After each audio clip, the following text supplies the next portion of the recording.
Doctor ortho Ayurvedic oil and capsule. अब दर्द भी घुटने टेकेगा।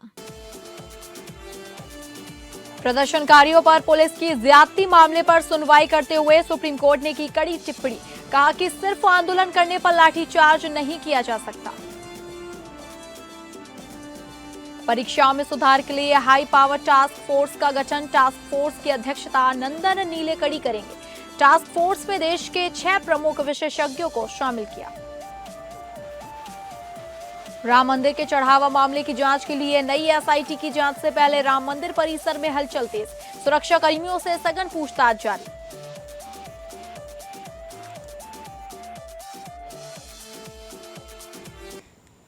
नमस्कार, आप सभी का बहुत बहुत स्वागत है टॉप अपडेट में। मैं हूं आपके साथ शालिनी राणा। शुरुआत करेंगे टॉप अपडेट की। नीट यूजी पेपर लीक विवाद के बाद केंद्र सरकार ने एनटीए की परीक्षाओं में व्यापक सुधार के लिए हाई पावर टास्क फोर्स का गठन किया है। इस समिति की अध्यक्षता इन्फोसिस के सह संस्थापक और तकनीकी विशेषज्ञ नंदन नीलेकणी करेंगे। सरकार का उद्देश्य परीक्षा प्रणाली को अधिक पारदर्शी, सुरक्षित और तकनीक आधारित बनाना है। 6 सदस्यीय इस पैनल में इसरो के पूर्व प्रमुख एस सोमनाथ, पूर्व आईबी निदेशक तपन डेका, आईआईटी मद्रास के निदेशक वी कामकोटी, पूर्व शिक्षा सचिव अनीता करवाल और लॉजिस्टिक्स विशेषज्ञ अमृत लाल मीणा शामिल हैं। टास्क फोर्स परीक्षा प्रक्रिया की खामियों की समीक्षा करेगी और संरचनात्मक सुधारों के सुझाव भी देगी। साथ ही साइबर सुरक्षा और परीक्षा संचालन की व्यवस्था को और मजबूत बनाने पर भी जोर दिया जाएगा। सरकार का लक्ष्य भविष्य में राष्ट्रीय स्तर की प्रवेश परीक्षाओं को पूरी तरह निष्पक्ष और सुरक्षित बनाना है।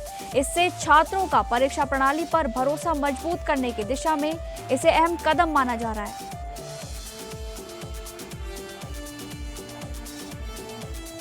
विश्व प्रसिद्ध श्रावणी मेले की सभी तैयारियां प्रशासन ने पूरी कर ली हैं और कांवड़ियों की सुरक्षा के लिए व्यापक इंतजाम किए गए हैं। मेला क्षेत्र में शरारती तत्वों पर सीसीटीवी कैमरों और ड्रोन के जरिए लगातार निगरानी रखी जाएगी, जबकि सिविल ड्रेस में पुलिसकर्मी भी हर जगह तैनात रहेंगे। डीसीए दुडे ने बताया कि डीएसपी, इंस्पेक्टर, बीडीओ, सीओ समेत अतिरिक्त पुलिस बल और मजिस्ट्रेटों की ड्यूटी लगाई गई है। श्रद्धालुओं की सुविधा के लिए एम्बुलेंस, टेंट, शौचालय और पेयजल की समुचित व्यवस्था की गई है। पहली बार बासुकीनाथ धाम में ऑनलाइन दर्शन और क्यूआर कोड के माध्यम से दान की सुविधा भी शुरू की गई है। अर्गा सिस्टम के जरिए श्रद्धालु जलार्पण के साथ स्क्रीन पर बाबा और माता के दर्शन भी कर सकेंगे। सावन के दौरान देश विदेश से लाखों शिव भक्त देवघर और बासुकीनाथ धाम पहुंचेंगे, जिससे सोमवार और मंगलवार को विशेष भीड़ रहने की संभावना है। वहीं झारखंड के मुख्यमंत्री हेमंत सोरेन श्रावणी मेले की तैयारियों की समीक्षा करेंगे और उद्घाटन समारोह में 2 मंत्री भी शामिल रहेंगे।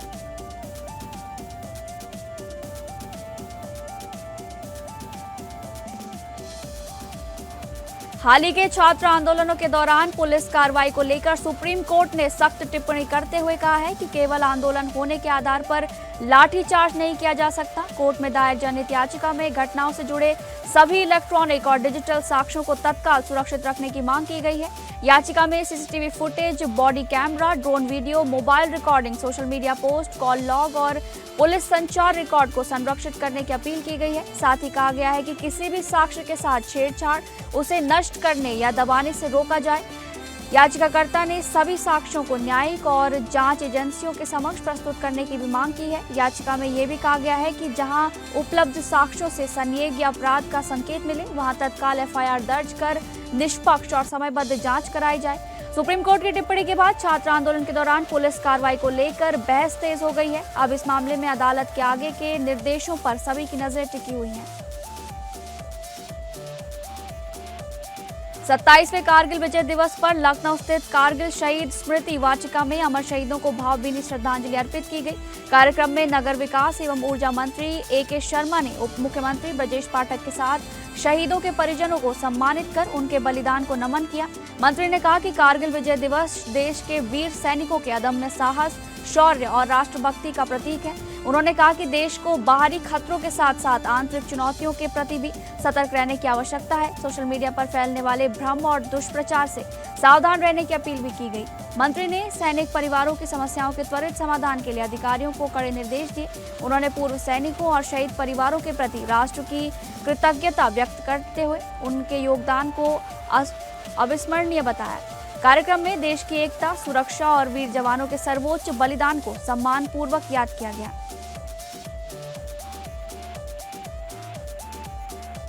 बाराबंकी के हैदरगढ़ कोतवाली क्षेत्र के बेहचा गांव के जंगल में एक बुजुर्ग की हत्या से इलाके में सनसनी फैल गई। मृतक की पहचान 65 वर्षीय नारायण दुबे के रूप में हुई है, जो अपने नाती को खाना देने जंगल गए थे। देर शाम तक घर वापस नहीं लौटने पर परिजनों और ग्रामीणों ने उनकी तलाश शुरू की। करीब 6 बजे उनका शव जंगल में लहूलुहान हालत में बरामद हुआ। शव के सिर पर गंभीर चोट के निशान मिले हैं, जिससे हमला कर हत्या किए जाने की आशंका जताई जा रही है। घटनास्थल के पास खून के निशान और एक लकड़ी का डंडा भी बरामद हुआ है। सूचना मिलते ही हैदरगढ़ पुलिस और फॉरेंसिक टीम मौके पर पहुंचकर साक्ष्य जुटाने में जुट गई। पुलिस ने शव को पोस्टमार्टम के लिए भेजते हुए पारिवारिक विवाद समेत सभी पहलुओं पर जांच शुरू कर दी है।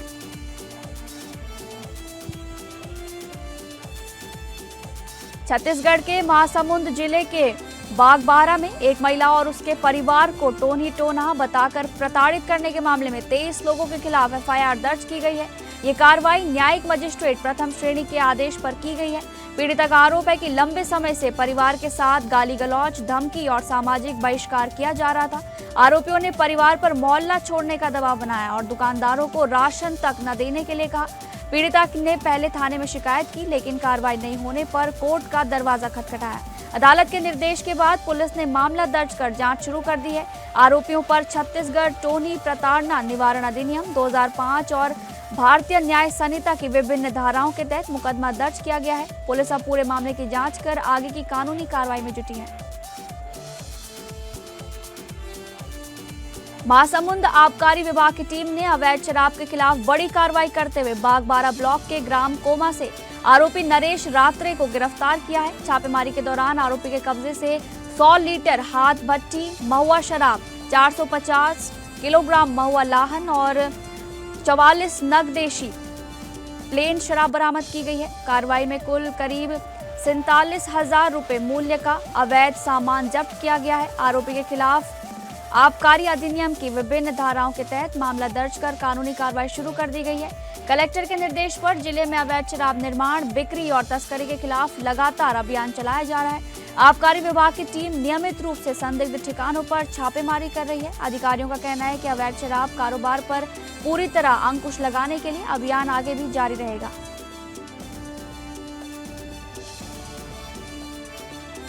झांसी के मौरानीपुर रेलवे स्टेशन के बाहर घर से भागे एक प्रेमी जोड़े को युवती के परिजनों ने पकड़ लिया, जिसके बाद जमकर हंगामा और मारपीट हुई। बताया जा रहा है कि मध्य प्रदेश के कनेरा से भागकर दोनों कहीं जाने के लिए स्टेशन पहुंचे थे, लेकिन उससे पहले ही परिजन वहां पहुंच गए। युवक की पिटाई का विरोध करते हुए युवती ने बीच सड़क अपने ही भाई को चप्पलों से पीटना शुरू कर दिया। युवती का कहना था कि वो बालिग है और अपनी मर्जी से कहीं भी आ जा सकती है। घटना के दौरान मौके पर भारी भीड़ जमा हो गई और अफरा तफरी का माहौल बन गया। पूरे घटनाक्रम का वीडियो भी सोशल मीडिया पर तेजी से वायरल हो रहा है। सूचना मिलते ही पुलिस मौके पर पहुंची और युवक युवती को थाने ले जाकर पूछताछ शुरू कर दी। पुलिस मामले की जांच कर रही है और आगे सभी पहलुओं के आधार पर आगे की कार्रवाई की जा रही है। कानपुर के किदवई नगर थाना क्षेत्र में दीप पीवीआर के सामने मरम्मत कार्य के दौरान टाइल्स हटाने को लेकर दो पक्षों के बीच विवाद हिंसक संघर्ष में बदल गया। देखते ही देखते दोनों पक्षों में जमकर मारपीट शुरू हो गई। इस दौरान एक युवक के सिर पर गंभीर चोट लगने से वो लहूलुहान हो गया। घटना से इलाके में अफरा तफरी का माहौल बन गया और लोगों की भीड़ जमा हो गई। मारपीट का वीडियो भी सोशल मीडिया पर तेजी से वायरल हो रहा है। वीडियो सामने आने के बाद किदवई नगर पुलिस ने मामले का संज्ञान लिया है। घायल युवक का उपचार कराया जा रहा है और पूरे घटनाक्रम की जांच जारी है। उत्तर प्रदेश के कौशाम्बी जिले के सैनी कोतवाली क्षेत्र के अजूहा कस्बे में कानपुर प्रयागराज हाईवे पर कोयले की मिट्टी से लदा एक ट्रेलर अनियंत्रित होकर पलट गया। हादसे में चालक और खलासी घायल बताए जा रहे हैं, जिन्हें पुलिस ने तत्काल उपचार के लिए अस्पताल में भर्ती कराया है। दुर्घटना के बाद हाईवे पर दोनों ओर वाहनों की लंबी कतार लग गई और कई घंटों तक यातायात बाधित रहा।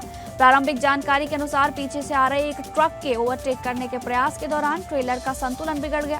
स्थानीय लोगों ने हादसे के बाद राहत कार्य में पुलिस की मदद की। पुलिस ने क्रेन की सहायता से पलटे ट्रेलर को हटाकर यातायात को सामान्य कराया।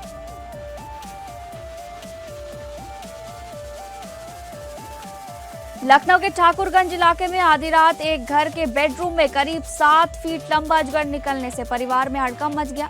घबराए परिजनों ने रात करीब 1 बजे डायल 112 और वन विभाग को सूचना देकर मदद की गुहार लगाई। काफी देर तक राहत नहीं मिलने पर परिवार ने जान जोखिम में डालकर अजगर को काबू किया। परिजनों ने सावधानी बरतते हुए अजगर को पकड़कर बोरी में बंद कर दिया। घटना के दौरान पूरे घर में दहशत का माहौल बना रहा। सुबह वन विभाग की टीम मौके पर पहुंची और अजगर को अपने कब्जे में ले लिया।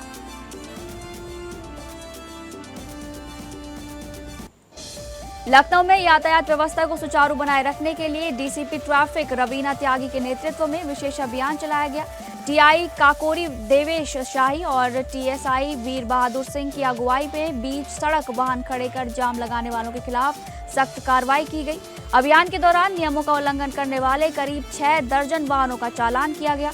ट्रैफिक पुलिस ने वाहन चालकों को भविष्य में यातायात नियमों का पालन करने की कड़ी चेतावनी भी दी। अधिकारियों ने स्पष्ट किया कि सड़क पर अवैध पार्किंग और यातायात बाधित करने वालों के खिलाफ अभियान लगातार जारी रहेगा। खबरों के सिलसिले में आगे बढ़ेंगे। लखनऊ एयरपोर्ट को बम से उड़ाने की धमकी देने वाले आरोपी को पुलिस ने कानपुर से गिरफ्तार कर लिया है। रविवार सुबह एफआईआर दर्ज होने के बाद साउथ जोन पुलिस ने मामले की जांच तेज करते हुए विशेष टीम गठित की थी। जांच के दौरान पता चला कि धमकी देने वाला युवक कानपुर का रहने वाला है। पुलिस ने त्वरित कार्रवाई करते हुए उसे दबोच लिया और पूछताछ शुरू कर दी है। धमकी मिलने के बाद एयरपोर्ट पर सुरक्षा एजेंसियां अलर्ट हो गई थी और पूरे परिसर में सघन जांच अभियान चलाया गया। प्रारंभिक जांच में पुलिस धमकी के पीछे की मंशा और अन्य संभावित पहलुओं की पड़ताल कर रही है।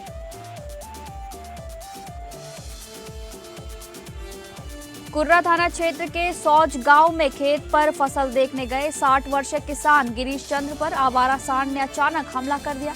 हमले में किसान गंभीर रूप से घायल हो गए, जिसके बाद परिजनों ने इलाज के लिए सैफई अस्पताल लेकर पहुंचे, लेकिन उपचार के दौरान किसान ने दम तोड़ दिया, जिससे परिवार में कोहराम मच गया। घटना के बाद परिजनों का रो रो कर बुरा हाल है और गांव में शोक का माहौल है। स्थानीय लोगों ने आवारा सांडों की बढ़ती समस्या पर नाराजगी जताते हुए प्रशासन से तत्काल कार्रवाई की मांग की है। ग्रामीणों का कहना है कि आवारा पशुओं के कारण लगातार जान माल का खतरा बना हुआ है। सूचना पर पहुंची पुलिस ने शव को कब्जे में लेकर पोस्टमार्टम के लिए भेज दिया है। पुलिस पूरे मामले की जांच कर रही है, जबकि ग्रामीण आवारा पशुओं को पकड़वाने की मांग पर अड़े हुए हैं।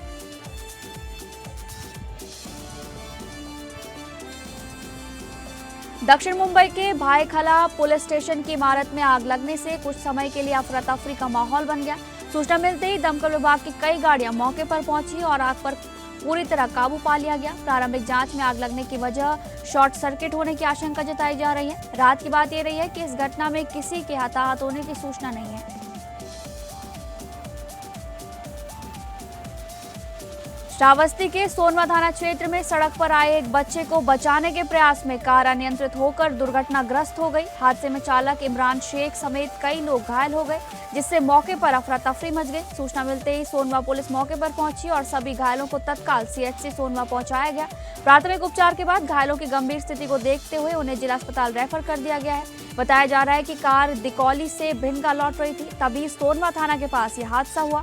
दुर्घटना के बाद कुछ समय के लिए मार्ग पर यातायात भी प्रभावित रहा। पुलिस ने घटनास्थल का निरीक्षण कर मामले की जांच शुरू कर दी है। अमेठी में ऑपरेशन चक्रव्यूह के तहत पुलिस और एसओजी टीम ने बड़ी कार्रवाई करते हुए गौवध की तैयारी की सूचना पर संयुक्त छापेमारी की। थाना जामो क्षेत्र में पूरे दृगपाल गांव में की गई कार्रवाई के दौरान 4 आरोपियों को गिरफ्तार किया गया है, जबकि एक आरोपी मौके से फरार बताया जा रहा है। पुलिस के अनुसार घेराबंदी के दौरान एक आरोपी ने टीम पर फायरिंग कर दी। आत्मरक्षा में पुलिस की जवाबी फायरिंग में आरोपी मोहम्मद मोहसिन के बाएं पैर में गोली लगी। घायल आरोपी को पहले सीएचसी जामो और फिर जिला अस्पताल रेफर किया गया। पुलिस ने मोहम्मद मोनू उर्फ अशरफ और मोहम्मद आमिर समेत अन्य आरोपियों को भी हिरासत में ले लिया है। फरार आरोपी की तलाश में पुलिस लगातार दबिश दे रही है और पूरे मामले में विधिक कार्रवाई जारी है। कन्नौज के सकरावा थाना क्षेत्र के सुखनगरिया गांव में जमीनी विवाद ने हिंसक रूप ले लिया, जिसमें दोनों पक्षों के बीच जमकर मारपीट और पथराव हुआ। इस संघर्ष में कई लोग घायल हो गए, जिन्हें उपचार के लिए अस्पताल में भर्ती कराया गया है। पीड़ित पक्ष का आरोप है कि दबंग उनकी जमीन पर जबरन कब्जा करने का प्रयास कर रहे थे। उनका कहना है कि पहले ही पुलिस से शिकायत की गई थी, लेकिन समय रहते प्रभावी कार्रवाई नहीं होने से विवाद बढ़ गया। घटना के दौरान लाठी डंडे चले और पूरे इलाके में अफरा तफरी का माहौल बन गया। मारपीट का भी एक वीडियो सोशल मीडिया पर तेजी से वायरल हो रहा है, जिसके आधार पर पुलिस आरोपियों की पहचान में जुटी है। भारत ने शानदार प्रदर्शन करते हुए जिम्बाब्वे को तीसरे T20 मुकाबले में 35 रन से हराकर 3 मैचों की सीरीज 3-0 से अपने नाम कर ली। श्रेयस अय्यर की कप्तानी में टीम इंडिया की ये पहली T20 सीरीज जीत रही। पहले बल्लेबाजी करते हुए भारत ने 20 ओवर में 5 विकेट पर 192 रन बनाए, जिसमें वैभव सूर्यवंशी ने शानदार अर्धशतक खेलकर टीम को मजबूत शुरुआत दिलाई। ईशान किशन, श्रेयस अय्यर और रिंकू सिंह ने भी उपयोगी पारियां खेलकर स्कोर को मजबूती दी। जवाब में जिम्बाब्वे की टीम 157 रन ही बना सकी। हालांकि रियाल बर्ड ने संघर्षपूर्ण अर्धशतक लगाया। भारतीय गेंदबाजों ने लगातार दबाव बनाए रखा, जिसमें मयंक यादव ने 3 और यश ठाकुर ने 2 विकेट लेकर जीत की नींव रखी। इस जीत के साथ भारत ने पूरी सीरीज में अपना दबदबा कायम रखते हुए जिम्बाब्वे का सूपड़ा साफ कर दिया। टीम इंडिया के युवा खिलाड़ियों के दमदार प्रदर्शन ने भविष्य के लिए भी मजबूत संकेत दिए।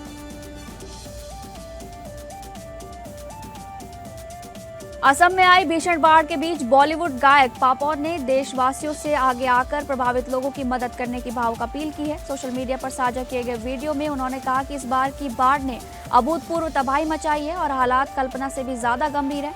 पापों के अनुसार कई गांव जलमग्न है, हजारों लोग बेघर हो चुके हैं, कई लोगों की जान गई है और बड़ी संख्या में लोग अब भी लापता हैं। उन्होंने कहा कि इंसानियत के नाते सभी को मिलकर राहत कार्यों में सहयोग करना चाहिए। वहीं मुख्यमंत्री हिमंता बिस्वा शर्मा ने बताया कि बाढ़ प्रभावित जिलों में सुरक्षा जांच के बाद चरणबद्ध तरीके से बिजली आपूर्ति बहाल की जा रही है। उन्होंने कहा कि प्रभावित इलाकों में आवश्यक सेवाओं को जल्द सामान्य करने के लिए प्रशासन लगातार काम कर रहा है। OTT platform Amazon prime video पर रिलीज हुई 7 एपिसोड की नई वेब सीरीज आदर्श बाल विद्यालय दर्शकों की पहली पसंद बनकर नंबर 1 पर ट्रेंड कर रही है। के मेनन अभिनीत ये ड्रामा कॉमेडी सीरीज अपनी दमदार कहानी और शानदार अभिनय के कारण लगातार चर्चा में है। सीरीज की कहानी दिल्ली के एक सरकारी स्कूल और वहां के शरारती छात्रों के इर्द गिर्द घूमती है।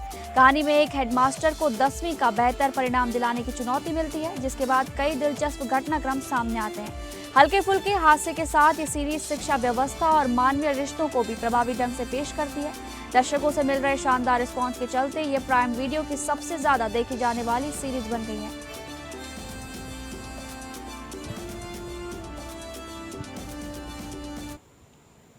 फिलहाल टॉप अपडेट में बस इतना ही। नमस्कार।